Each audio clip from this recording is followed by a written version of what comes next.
pocas personas saben lo que ocurre en una morgue después de que cierran las puertas. Los refrigeradores vibran, los metales se enfrían. Y el edificio entero parece contener la respiración. Los embalsamadores y veladores cuentan historias que ningún manual de trabajo incluye. Cuerpos que exhalan como si intentaran hablar. Risas secas detrás de una puerta sellada. Y apariciones que se quedan de pie junto al ataúd, mirando el cuerpo como si no aceptaran haberlo dejado. Esta noche escucharás encuentros tan reales que harán que nunca vuelvas a ver una funeraria igual. Bienvenidos a Historias de Terror Real.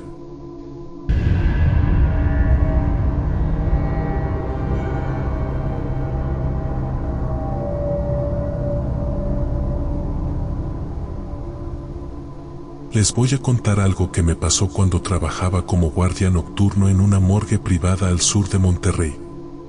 No suelo hablar de esto, porque la mayoría piensa que uno inventa cosas para llamar la atención. Pero yo sé lo que vi, y todavía hoy, cuando cierro los ojos, puedo escuchar ese ruido metálico abriéndose solo, como si algo allá adentro siguiera vivo. El edificio era viejo, con pasillos largos y fríos. A esa hora de la madrugada, el silencio se sentía pesado, como si el aire mismo cargara con los secretos de los que ya no estaban. Mi turno comenzaba a las 11 y terminaba a las 6, y lo único que debía hacer era revisar que todo estuviera cerrado, la entrada principal, la capilla, el área de documentos y sobre todo, el cuarto frío. El refrigerador de cuerpos tenía 4 compartimentos grandes, de esos de acero inoxidable, con manijas que cerraban herméticamente. Esa noche, como a las 2:30, escuché un golpe seco. No fue fuerte, pero en ese silencio, cualquier ruido se siente como un trueno. Fui al pasillo del refrigerador y lo vi. Una de las puertas estaba entreabierta, apenas unos centímetros, y salía de ahí un hilo de vapor helado. Pensé que alguno de los forenses no la había cerrado bien, así que me acerqué, tomé la manija y la empujé con fuerza hasta escuchar el clic del seguro. No le di importancia. Pero 15 minutos después, volvió a abrirse. El mismo compartimento. Al principio pensé que era un problema mecánico, tal vez el sello no servía bien. Lo cerré otra vez, y esta vez empujé con más fuerza. Cuando me alejaba, escuché el sonido, el mismo clic, pero al revés. Como si alguien, desde adentro, hubiera tirado de la manija. Me quedé quieto. El aire del cuarto estaba tan frío que se me nubló la vista, y por un momento creí que eran los nervios o la falta de sueño. Decidí dejarlo así, pero al amanecer, le comenté lo ocurrido al encargado del turno de día. Ese cajón siempre da lata, me dijo, riéndose nervioso. Pero si quieres, revisamos las cámaras. Lo hicimos. Avanzamos el video hasta el momento en que el compartimento se abrió. Y ahí se veía claramente, la puerta se movía sola, despacio, como si algo presionara desde adentro. Luego, una mano blanca, sin color, apareció entre la rendija. Los dedos se extendieron, temblorosos, y empujaron la manija hacia afuera. Después desaparecieron. El encargado y yo nos quedamos en silencio. Rebobinó el video varias veces. La imagen no era borrosa ni manipulada. Y lo peor fue cuando revisamos el registro de cuerpos. En ese compartimento no había nadie. Llevaba vacío 3 días. Desde entonces, pedí mi cambio de área. No volví a acercarme a esa cámara, ni a abrir ninguna puerta después de la medianoche.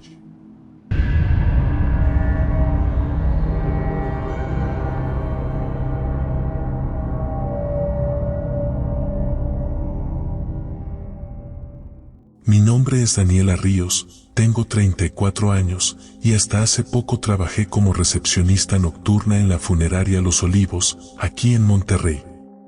No soy de contar este tipo de cosas, pero lo que viví ahí me cambió la forma en que veo la muerte y lo que hay justo antes o después. Yo entré a trabajar a Los Olivos a finales de 2022. Me habían recomendado porque estudié contabilidad y necesitaban a alguien que pudiera cubrir la recepción de noche, atender llamadas, recibir cuerpos cuando llegaban y coordinar con los veladores. Era un turno tranquilo la mayoría de los días, silencio, olor a desinfectante y café recalentado. Pero también era un turno solitario. La funeraria está sobre la avenida Alfonso Reyes, cerca de un parque industrial. Afuera se escuchan de vez en cuando los camiones o el ulular de las sirenas que vienen del hospital más cercano. En el interior solo hay el zumbido constante del aire acondicionado y las luces frías que dejan sombras duras en los pasillos. En la parte trasera están las salas de velación, la pequeña capilla, la morgue y las oficinas. Yo pasaba las noches revisando papeles, contestando llamadas de emergencias, porque la muerte no tiene horario, y acompañando a los dolientes que, a veces, se quedaban velando hasta la madrugada. Era un trabajo que te obligaba a hacerte amiga del silencio. Pero todo cambió una madrugada de marzo. Eran casi las 2:30 de la mañana. Afuera lloviznaba, y el sonido del agua golpeando las ventanas era lo único que rompía la calma. En la recepción yo estaba revisando el registro de ingresos de cuerpos, cuando escuché que la puerta principal se abrió. Pensé que era uno de los veladores o un familiar que había salido a fumar. Cuando levanté la vista, vi a un hombre mayor entrando despacio. Tenía unos 60 y tantos años, traje negro bien planchado, zapatos gastados y un paraguas cerrado en la mano. Se veía sereno, aunque empapado. «Buenas noches, señor», le dije, extrañada. «¿Puedo ayudarle en algo?» El hombre me miró con una calma extraña, casi amable. «Sí, hija, vengo a firmar unos papeles», respondió con voz suave, algo ronca. «Me dijeron que pasara aquí primero». Le pedí su nombre para verificarlo en el sistema y me dijo, «Don Ramón Alvarado». Busqué rápido en la computadora y en efecto, había un expediente con ese nombre, pero correspondía a un ingreso programado, no a un familiar. Lo que me llamó la atención fue la observación que decía, «Preparación pendiente». Fallecido en domicilio, pendiente de traslado. Me quedé mirando la pantalla, intentando entender. «Perdón, dice que viene a firmar ¿por el servicio de quién?», pregunté con cuidado. Él sonrió, como si entendiera mi confusión. «Por el mío, señorita. Solo quería asegurarme de que todo esté en orden». «No me gusta dejar pendientes», dijo, y me extendió la mano. No supe qué decir. Por reflejo, le di la mía. Estaba helada, como si acabara de salir de un congelador. Él sostuvo mi mano unos segundos y luego me dio las gracias. «Ya no tardan en traerme», murmuró con una tranquilidad escalofriante. «Fue un gusto, hija». Dejó un sobre encima del mostrador, me sonrió otra vez y salió caminando hacia la lluvia. Yo me quedé paralizada, sin entender nada. Revisé el sobre, dentro había unos documentos en blanco y una medalla oxidada de San Miguel. Pasé el resto del turno inquieta, pensando que tal vez había sido una broma o una confusión. Pero al día siguiente, cuando llegaron los de traslado, uno de los embalsamadores me llamó desde la morgue. «Daniela, ven a ver esto». Bajé, y ahí estaba el cuerpo recién ingresado. Lo habían traído esa mañana desde la colonia San Nicolás. Era don Ramón Alvarado. El mismo rostro, el mismo traje, hasta el mismo paraguas que había dejado empapando el tapete de recepción unas horas antes. Me quedé sin aire. No podía creerlo. Les conté lo que había pasado, pero nadie me tomó en serio. El encargado solo se rió y dijo: «A veces los muertos se despiden, mija. No te espantes». Esa noche, sin embargo, comenzó lo peor. Mientras revisaba el libro de registros, vi que el nombre de don Ramón aparecía con una nota nueva, entregado a familiares. Servicio completado. pero la firma que aparecía al final era la mía. Solo que yo no había firmado nada. A partir de entonces, las madrugadas se volvieron distintas. Escuchaba el clic de la puerta principal abriéndose, pasos húmedos avanzando hasta el mostrador. Cuando levantaba la vista, no había nadie. El olor a lluvia y a flores marchitas llenaba el aire. Una vez, a las 3:15, el teléfono de recepción sonó. Contesté y una voz ronca susurró: «Gracias, hija, ya todo está en orden». Colgué temblando. Fui hasta la capilla y recé por él, o por mí, no lo sé. Seguí trabajando unos meses más. Intentaba convencerme de que había sido el cansancio o alguna coincidencia absurda. Pero cada vez que un nuevo cuerpo llegaba, yo esperaba, con un miedo silencioso, verlo entrar por la puerta antes del traslado. No volvió a pasar. Aunque, de vez en cuando, al limpiar el mostrador, encontraba gotas secas, como de lluvia, justo donde él había estado de pie. Renuncié a finales de ese año. Ahora trabajo en una oficina contable, con mucha gente, mucha luz y cero silencio. A veces paso por la avenida Alfonso Reyes y veo la fachada de Los Olivos a lo lejos, las luces pálidas encendidas en la madrugada. Y siempre me parece ver a un hombre de traje negro cruzando la calle bajo la lluvia, con un paraguas cerrado en la mano. No sé si lo que vi aquella noche fue un error del destino o una despedida verdadera. Solo sé que, en ese lugar, los muertos no siempre esperan a que los llamen.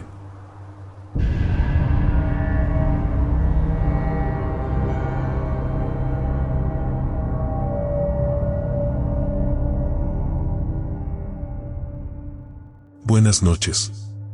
Les escribo porque todavía no puedo dormir tranquilo desde que me pasó esto. Trabajo desde hace 5 años en una morgue municipal, y aunque uno se acostumbra a la presencia de los muertos, hay cosas de las que nunca te puedes acostumbrar. Era un turno de limpieza como cualquier otro. Serían cerca de las 3 de la madrugada, y el área estaba completamente vacía. Los doctores ya se habían ido, y solo quedábamos el guardia y yo. Mi tarea era desinfectar los pasillos, los lavaderos y revisar que los refrigeradores quedaran cerrados. El silencio ahí dentro no se parece a ningún otro. Es un silencio pesado, que te presiona el pecho. Solo escuchas el zumbido de los refrigeradores y el eco de tus pasos sobre el piso mojado. Esa noche me tocaba limpiar el cuarto frío número 2. Tenía 6 compartimentos grandes, de acero, donde guardaban los cuerpos antes de ser entregados. Entré con mi cubeta y mi escoba, y apenas di los primeros pasos, escuché algo que me hizo detenerme. Era un murmullo. Bajo, apagado, como si alguien hablara del otro lado del metal. Me quedé quieto, tratando de identificar de dónde venía. Y entonces escuché el grito. No fue un lamento ni una voz distante, fue un grito humano, sofocado, que salió claramente de uno de los cajones. El cuerpo se me heló. Pensé que quizá habían dejado a alguien inconsciente o que se trataba de una mala broma. Me acerqué con cuidado, temblando, y apoyé la oreja sobre la puerta del compartimento. Se escuchaban golpes. Golpes secos, como si alguien rascara el metal desde dentro. Llamé al guardia, gritando su nombre, pero nadie respondió. No sé qué me impulsó a hacerlo, pero tomé el seguro del cajón y lo abrí. El aire helado me golpeó el rostro, y por un segundo creí ver movimiento. Pero no. Solo estaba el cuerpo. Era un hombre mayor, rígido, con la piel pálida y los labios azulados. Estaba completamente muerto, con las manos pegadas al pecho. Nada indicaba que se hubiera movido, ni que algo pudiera producir aquel ruido. El olor del formol se mezclaba con algo más, un aroma agrio, como de carne vieja y humedad encerrada. Retrocedí un paso. El silencio volvió, pero el zumbido de los refrigeradores sonaba distinto, como si algo respirara dentro del sistema. Cerré el cajón y me quedé ahí, quieto, mirando esa placa de acero que apenas minutos antes parecía viva.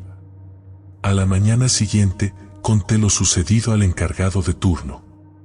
Me miró serio, sin reírse, y solo dijo: ese cuerpo llegó con los ojos abiertos. El doctor tuvo que cerrárselos 3 veces. No dije nada más. Desde entonces, cuando limpio, evito mirar esos compartimentos demasiado tiempo. Porque siento, a veces, que alguno de ellos todavía está despierto.